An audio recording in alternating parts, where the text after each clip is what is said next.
Hi guys, welcome back to my channel. ಇವತ್ತಿನ recipe ಎಲ್ಲರಿಗೂ ಇಷ್ಟ. ಬನ್ನಿ ನೋಡೋಣ. ಫಸ್ಟು ಕೊತ್ತಂಬರಿ, ಮೆಣಸಿನ್ಕಾಯಿ, ಪುದೀನ ಮತ್ತು ಜೀರಾ ಪೌಡರ್ ಮತ್ತು ಉಪ್ಪು ತಗೊಂಡಿದ್ದೀನಿ, ಅಂದರೆ ಬ್ಲ್ಯಾಕ್ ಸಾಲ್ಟ್ ತಗೊಂಡಿದ್ದೀನಿ. ಆಮೇಲೆ ಒಂದು ಜಾರಲ್ಲಿ ಕೊತ್ತಂಬರಿ, ಪುದೀನ, ಮೆಣಸಿನ್ಕಾಯಿ ನೀವು ಬೇಕಂದರೆ ಕ್ವಾಂಟಿಟಿ ಜಾಸ್ತಿ ಮಾಡ್ಕೋಬೋದು. ನಾನು ಸ್ವಲ್ಪನೇ ಮಾಡ್ತಾಯಿದ್ದೀನಿ ಅಂತ ಸ್ವಲ್ಪ ಕಮ್ಮಿ ಕ್ವಾಂಟಿಟಿ ತಗೊಂಡಿದ್ದೀನಿ. ಆಮೇಲೆ ರುಚಿಗೆ ತಕ್ಕಷ್ಟು ಉಪ್ಪು, ಸ್ವಲ್ಪ ನೀರು, ಜಾಸ್ತಿ ನೀರು ಹಾಕೋ ಹೋಗಬೇಡಿ. ಆಮೇಲೆ ಚೆನ್ನಾಗಿ ಗ್ರೈಂಡ್ ಮಾಡಿಕೊಂಡು ನಾನಿಲ್ಲಿ ಮತ್ತೆ ಉಪ್ಪು ಹಾಕ್ತಾ ಇದ್ದೀನಿ. ಅದಾದಮೇಲೆ ಹುಣಸೆ ಹಣ್ಣಿನ ರಸ ಹಾಕ್ತಾ ಇದ್ದೀನಿ, ಅಂದರೆ 5 ಮಿನಿಟ್ಸ್ ಮುಂಚೆ ನೀರು ಹಾಕಿಟ್ಟಿದ್ದೆ. ಸೊ ಅದನ್ನು ಸ್ಟ್ರೈನ್ ಮಾಡಿ ಹಾಕ್ತಾ ಇದ್ದೀನಿ. ನೀವು ಒಂದು 5 ಮಿನಿಟ್ಸ್ ಮುಂಚೆನೇ ಇದೆಲ್ಲ ಹಾಕಿರಿ. ಆಮೇಲೆ ಜೀರಾ ಪೌಡರು ಒಂದು ಸ್ವಲ್ಪ 1/2 ಟೇಬಲ್ ಸ್ಪೂನಷ್ಟು, ಆಮೇಲೆ ಬ್ಲ್ಯಾಕ್ ಸಾಲ್ಟು ಅದು ಹಾಕಿ ಚೆನ್ನಾಗಿ ಮಿಕ್ಸ್ ಮಾಡ್ಕೊಳ್ಳಿ. ನಿಮ್ಗೆ ಎಷ್ಟು ಬೇಕೋ ಅಷ್ಟು ನೀರು ಹಾಕ್ಕೊಳ್ಳಿ. ನೀರಂತೂ ಸಖತ್ತಾಗಿತ್ತು. ನಾನಂತೂ ನೀರು ಗ್ಲಾಸ್ ಕುಡಿದ್ಬಿಟ್ಟೆ. ಸುಮ್ಮನೆ ಜೋಕ್ ಮಾಡಿದೆ, ಅದೇ ನೀರೊಂದು ಸಖತ್ತಾಗಿತ್ತು. ನಿಮಗೆ ಬೇಕಂದರೆ ಮತ್ತೆ ಉಪ್ಪು ಹಾಕೋಬಹುದು. ನೀವು ನಿಮ್ಮ ಕ್ವಾಂಟಿಟಿ ಎಷ್ಟು ಬೇಕೋ ಅಷ್ಟು ನೀವು ಮಾಡ್ಕೊಳ್ಳಿ. ಮತ್ತು ಪೂರಿ ಮಾಡೋಕ್ಕೆ ಇಲ್ಲಿ ನಾನು 1 ಕಪ್ಪಷ್ಟು ರವೆ ತಗೊಂಡಿದ್ದೀನಿ.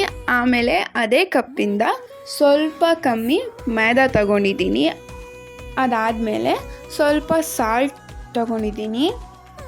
ಆಮೇಲೆ ನಾನಿಲ್ಲಿ ಬೇಕಿಂಗ್ ಪೌಡರ್ ತೊಗೊಳ್ತಾ ಇದ್ದೀನಿ. ನೀವು ಬೇಕಂದರೆ ಬೇಕಿಂಗ್ ಸೋಡಾನೂ ಹಾಕೋಬೋದು. ಬೇಕಿಂಗ್ ಪೌಡರ್ ಈಸಿಲಿ ಅವೈಲೇಬಲ್ ಇರುತ್ತೆ. ಸ್ವಲ್ಪ ಮಿಕ್ಸ್ ಮಾಡ್ಕೊಳ್ಳಿ. ಆಮೇಲೆ 1/2 ಟೇಬಲ್ ಸ್ಪೂನ್ ಇಲ್ಲಾಂದರೆ 1 ಟೇಬಲ್ ಸ್ಪೂನಷ್ಟು ನೀವು ಆಯಿಲ್ ಹಾಕ್ಕೊಂಡು ಚೆನ್ನಾಗಿ ಮಿಕ್ಸ್ ಮಾಡ್ಕೊಳ್ಳಿ ಫಸ್ಟು. ಆಮೇಲೆ ಸ್ವಲ್ಪ ನೀರು ಹಾಕಿ ನೀವು ಮಿಕ್ಸ್ ಮಾಡ್ಕೋಬೋದು. ಜಾಸ್ತಿ ಟೈಟ್ ಡೋ ಮಾಡಿಬಿಡಿ, ಸ್ವಲ್ಪ ಸ್ಮೂತ್ ಇರಲಿ. ಜಾಸ್ತಿ ಹಾರ್ಡ್ ಮಾಡೋದ್ರಿಂದ ಪೂರಿ ಚೆನ್ನಾಗಿ ಬರೋಲ್ಲ. ಚೆನ್ನಾಗಿ ಡೋ ಮಾಡ್ಕೊಳ್ಳಿ. ಡೋ ಮಾಡ್ಕೊಂಡು ಇಟ್ಕೊಂಡು ಆಮೇಲೆ ಒಂದು 10 to 15 ಮಿನಿಟ್ಸ್ ಇಲ್ಲಾಂದರೆ ನೀವು 20 ಮಿನಿಟ್ಸು ಇರ್ಬೋದು. ರೆಸ್ಟ್ ನೀವು ಎಷ್ಟು ಕೊಡ್ತೀರಾ ಅಷ್ಟು ಚೆನ್ನಾಗಿ ಪೂರಿ ಬರುತ್ತೆ. ನೀವು ಬೇಕಂದರೆ ಒಂದು ಕ್ಲಾತು ಮೇಲೆ ಹಾಕಿ ಇಡ್ಬೋದು. 20 ಮಿನಿಟ್ಸ್ ಆದಮೇಲೆ ರೋಲ್ ಮಾಡೋಕ್ಕೆ ಸ್ವಲ್ಪ ಪಾರ್ಟಿಷನ್ ಮಾಡಿ ಇಟ್ಬಿಟ್ಟು ರೋಲ್ ಮಾಡ್ತಾಯಿದ್ದೀನಿ. ಎಷ್ಟು ನೀವು ಥಿನ್ ಇಡ್ತೀರಾ, ಎಷ್ಟು ನೀವು ಥಿನ್ ರೋಲ್ ಮಾಡ್ತೀರಾ ಅಷ್ಟು ಚೆನ್ನಾಗಿ ಪೂರಿ ಬರುತ್ತೆ. ಜಾಸ್ತಿ ದಪ್ಪ ಇರೋದ್ರಿಂದ ಪೂರಿ ಬಂದು ಚೆನ್ನಾಗಿ ಬರೋಲ್ಲ. ಸೊ ಆದಷ್ಟು ನೀವು ಥಿನ್ ರೋಲ್ ಮಾಡೋಕ್ಕೆ ಟ್ರೈ ಮಾಡಿ. ಇದು ಏನು ಅಂಟ್ಕೊಳ್ಳಲ್ಲ. ನಾವು ಎಷ್ಟು ಸ್ಮೂತಾಗಿ ಇಟ್ಟಿರ್ತೀವಿ ಅದು ಅಂಟ್ಕೊಳ್ಳಲ್ಲ. ನೀವು ಅಂಟ್ಕೊಂಡ್ರೆ ಆ ಥರ ಏನಾದರೂ ಅಂಟ್ಕೊಳ್ಳೋದು ಇದ್ದರೆ ನೀವು ಬೇಕಂದರೆ ಮೈದಾ ಹಾಕೋಬೋದು, ಅಂದರೆ ಜಾಸ್ತಿ ಹಾಕೋಕ್ಕೆ ಹೋಗಬೇಡಿ. ಸೊ ಪಾನಿಪುರಿ ಕಟ್ ಮಾಡೋಕ್ಕೆ ಅಂತಾನೆ ಒಂದು ಮೋಲ್ಡ್ ಬರುತ್ತೆ. ನನ್ನ ಹತ್ರ ಮೋಲ್ಡ್ ಇರಲಿಲ್ಲ. ಸೊ ನಾನಿಲ್ಲಿ ಚಿಕ್ಕದಾಗಿ ಪೂರಿ ಮಾಡೋಣ ಅಂತ, ಯಾವಾಗಲೂ ಬೇರೆ ಆಚೆ ಕಡೆ ತಿನ್ನೋವಾಗ ಎಲ್ಲ ದೊಡ್ಡ ಪೂರಿ ಕೊಡ್ತಾರವರು, ನಾವು ಚಿಕ್ಕ ಪೂರಿ ಮಾಡೋಣ ಅಂತ ಇದು ಸ್ಪೂನ್ನಲ್ಲೇ ನಾನು ಕಟ್ ಮಾಡಿದ್ದೀನಿ. ಸೊ ಏನೋ ಒಂದು ಐಡಿಯಾ ಮಾಡೋಣ, ಮನೆಯಲ್ಲಿ ಇರೋ ವಸ್ತುನ ಯೂಸ್ ಮಾಡಿ ಮನೆಯಲ್ಲೇ ಮಾಡೋಣ ಅಂತ. ಇದು ಒಂಥರ ಇಂಟ್ರೆಸ್ಟಿಂಗ್ ಆಗಿ ಇತ್ತು. ನೀವು ಮಾಡುವಾಗ ಬೇಕಾದರೆ ಮೋಲ್ಡ್ ತಗೊಳ್ಳಿ. ನಾನು ನೆಕ್ಸ್ಟ್ ಟೈಮ್ ಏನಾದರೂ ಮಾಡಿದ್ರೆ ಮೋಲ್ಡ್ ತಗೊಂಡೇ ಮಾಡ್ತೀನಿ. ತುಂಬ ಟೈಮ್ ತಗೊಳುತ್ತೆ. ಅಂದರೆ ನಾನು ಫ್ರೀ ಇದ್ದೀನಿ ಅಂತ ನಾನು ಮಾಡಿದ್ದೀನಿ. ಸೊ ನೀವು ಏನಾದರೂ ಜಾಸ್ತಿ ಕೆಲಸ ಮಾಡ್ತೀರ ಅಂದರೆ ನೀವು ಮೋಲ್ಡಲ್ಲೇ ಮಾಡಿ, ನೋ ಪ್ರಾಬ್ಲಮ್. ನಾನು ಫಸ್ಟು ಕಟ್ ಮಾಡಿಕೊಂಡೆ, ಸ್ವಲ್ಪ ಅಂಟ್ಕೊಳ್ತು. ಅದಕ್ಕೆ ನಾನು ನೈಫಿಂದ ಇನ್ನೊಂದು ಸತಿ ರೌಂಡ್ ಮಾಡಿ ಕಟ್ ಮಾಡಿಕೊಂಡು ಸೈಡಲ್ಲಿ ಇಟ್ಕೊತಾ ಇದ್ದೀನಿ. ಈ ರೆಸಿಪಿ ಅಂತೂ ಮನೆಯಲ್ಲಿ ಒಂದು ಸಲ ಟ್ರೈ ಮಾಡಿ ನೋಡಿ, ನಿಮಗೂ ಇಷ್ಟ ಆಗುತ್ತೆ. ಯಾಕಂದರೆ ಇದರಲ್ಲಿ ನಾವು ಹಾರ್ಡ್ ವರ್ಕ್ ಮಾಡ್ತೀವಿ, ಏನೋ ಇಷ್ಟೊಂದು ಮಾಡಬೇಕಲ್ವಾ ಗುರು ಅಂತ ನೀವು ಹೇಳ್ಕೊತೀರ. ಅಂದರೆ ಮಾಡಿ ರಿಸಲ್ಟ್ ಬರೋವಾಗಲೇ ಆಚೆಗಿಂತ ಬೆಟರ್ ಅಲ್ವಾ ಮನೆಯಲ್ಲಿ ಹೈಜಿನಿಕ್ ಆಗಿ ನಮ್ಗೆ ಯಾವ ಆಯಿಲ್ ಬೇಕು ಆ ಆಯಿಲಲ್ಲೇ ನಾವು ಮಾಡ್ಕೊಂಡು ತಿನ್ಬೋದು ಅಂತ.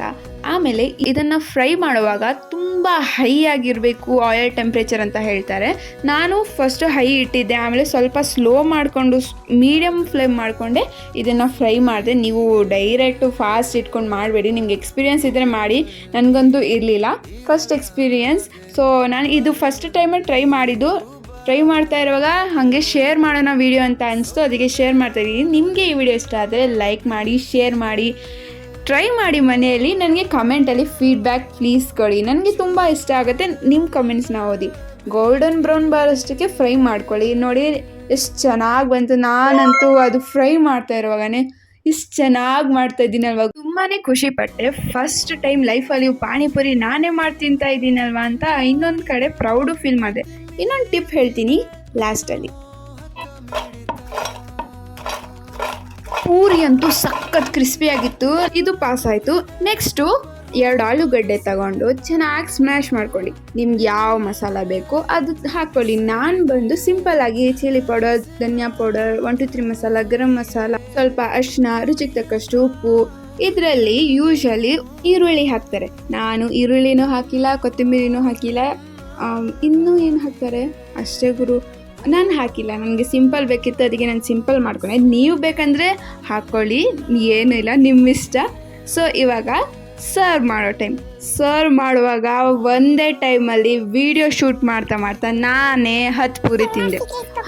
ಹೇಳೋದು ಮಾಡಿಬಿಟ್ಟೆ. ಒಂದು ಟಿಪ್ ಹೇಳಬೇಕಾಗಿತ್ತು. ಏನು ಟಿಪ್ಪು?